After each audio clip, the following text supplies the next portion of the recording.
Hi guys, welcome back to a new episode of Crazy Gamer.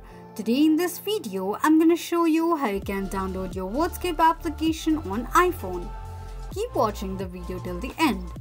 To download your Wordscape application on iPhone, firstly go ahead and launch open your App Store. On the search box at the top, type in Wordscape and make a search. You're going to see the Wordscape application displayed on the screen.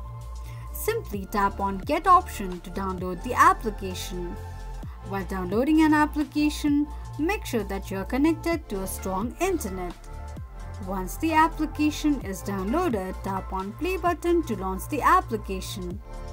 Open the application and that is how you will be able to download your Wordscape application on your iPhone quickly and easily just in few steps.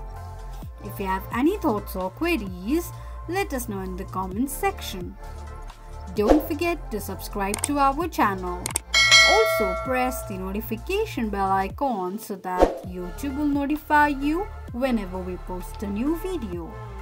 I hope this video was helpful to you. Thank you so much for watching.